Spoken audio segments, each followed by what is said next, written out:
Olá, turminha! Bem-vindos a mais uma aula de ciências e hoje vamos falar um pouco sobre os ventos. Os objetivos da nossa aula é conceituar o vento e entender como ocorre a sua formação, identificar os instrumentos utilizados para medir o vento e classificar os tipos de vento de acordo com as suas características. Então, vamos lá para mais uma aula. Bem, não podemos ver o vento, certo? Mas ele fica evidente no toque do nosso corpo, no movimento das árvores, no mar. Então, o que é o vento? Os ventos, eles consistem no deslocamento de grandes massas de ar que se movem em torno da superfície terrestre a velocidade muito variáveis, abrangendo áreas cujas amplitudes são igualmente diversas. Simplificando, o vento é o ar em movimento. Mas o que faz com que esse ar entre em movimento? Bem, para formar o vento é necessário diferença de temperatura e pressão, fazendo com que o ar sofra um deslocamento. Vejamos aqui o exemplo. A gente sabe que o nosso Sol ele emite raios luminosos que formam o calor para a superfície terrestre. E essa superfície terrestre ela esquenta. Então, o ar que fica mais próximo aqui da superfície terrestre, ele se aquece por causa dos raios luminosos. Então, forma-se nessa região aqui, nessa região mais quente, uma zona de baixa pressão. Porque à medida que ela esquenta, ele se torna menos denso e tende a subir o ar. As moléculas ficam todas espalhadas. Já no caso do ar frio, ele se encontra numa zona de alta pressão, onde tem maior densidade. A gente sabe que quanto mais frio, mais pesado é, mais denso o ar é. Nesse processo, o ar frio se desloca para o lugar do ar quente e o ar quente se desloca para o lugar do ar frio. Aí assim vai acontecendo o que chamamos de circulação do ar. Todo esse processo aí forma os ventos. Os ventos eles podem ser medidos? Sim, eles podem ser medidos. Existem instrumentos de medição de ventos. Como eu disse, o vento ele é o ar em movimento. Se eu quiser saber a direção dessa movimentação, eu utilizo um catavento ou uma biruta. O catavento, como vocês podem ver na imagem 1, ele aponta sempre para a direção de onde o vento vem. Na ilustração, aí o vento ele está vindo da direção noroeste, que fica entre a direção norte e a oeste. A biruta, a imagem 2, ela se parece muito com o pé de meia. Ela é aberta nas duas extremidades e a boca mais larga,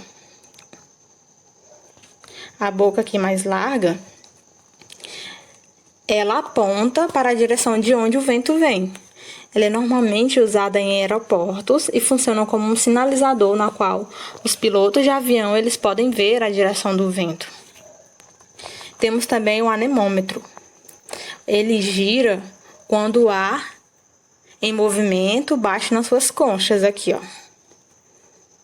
A frequência do seu giro permite medir a velocidade do vento.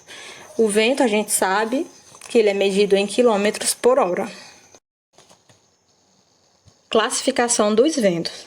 Os ventos eles podem ser classificados de acordo com diferentes critérios.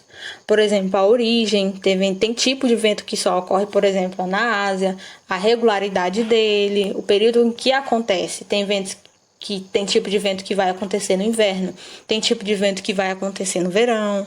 Eles podem também ser classificados de acordo com a sua localização e a intensidade também, porque tem ventos, existem diferentes tipos de ventos. Tem ventos que chegam a 50 km por hora, tem ventos que chegam até a 500 km por hora, que é os tornados, que a gente vai ver mais lá na frente.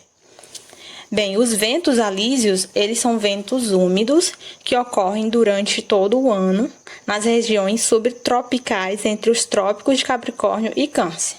Eles são provocados pela rotação da Terra, a rotação em torno do seu eixo, e sopram dos trópicos para a linha do Equador, como vocês podem ver na imagem aí. Observem que as setas elas estão indicadas para a linha do Equador. É justamente É a direção que os ventos alísios eles sopram. Já os ventos contralísios, eles sopram da linha do Equador para os trópicos, já é o contrário. Eles são ventos geralmente mais secos, são secos.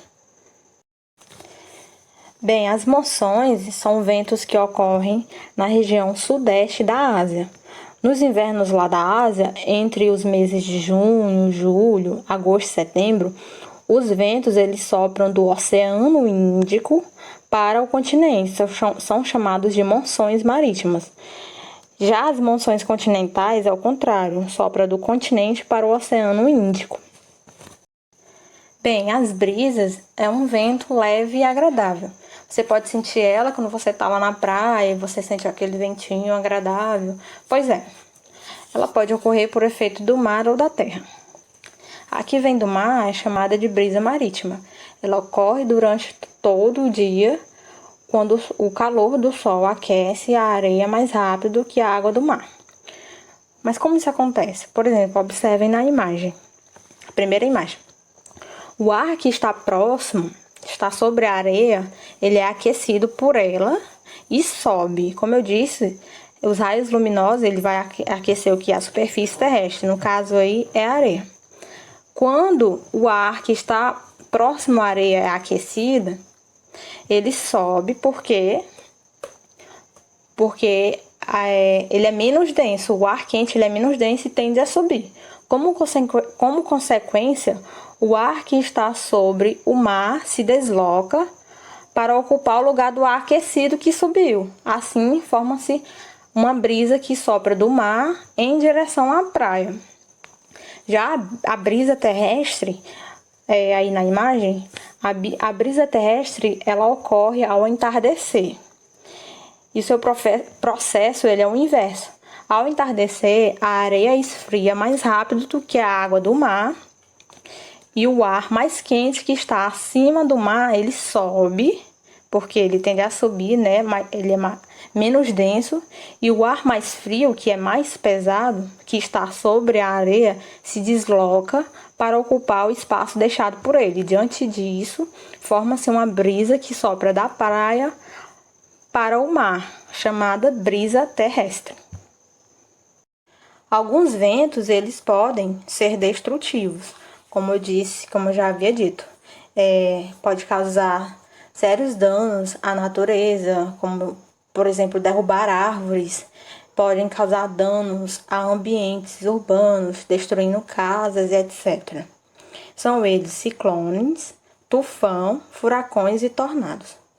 Os ciclones é uma espécie de grande rodamoinho de ar que acontece em certos locais em virtude de diferenças de pressão atmosférica. Eles possuem uma extensão de dezenas de quilômetros, com ventos que podem chegar aos 300 km por hora. Os ciclones que ocorrem no Oceano Atlântico e também na parte leste do Pacífico, próximo à América, eles são denominados furacões. Os furacões eles podem durar até uma semana, podendo causar graves consequências quando atingem áreas urbanas. O ar quente que forma os furacões, ele vem dos oceanos próximo à linha do Equador, com águas acima de 27 graus. Assim, o ar aquecido lá sobe, fazendo com que o ar frio da região próxima à superfície do mar invada o espaço recente ocupado. Com isso, o ar frio acaba se aquecendo e, consequentemente, subindo ao céu em movimentos circulares, formando os furacões. Os ciclones que ocorrem na parte oeste do Pacífico, eles são denominados tufões. Assim, ciclone, furacão e tufão são nomes para fenômenos equivalentes, mas que eles ocorrem em locais diferentes. Entendeu? O tornado ele se inicia com a formação de um funil de ar. Eles são uma coluna de ar em rápida rotação em torno do seu eixo, que parece estar pendurado em nuvens. Ele tem poucos metros de extensão.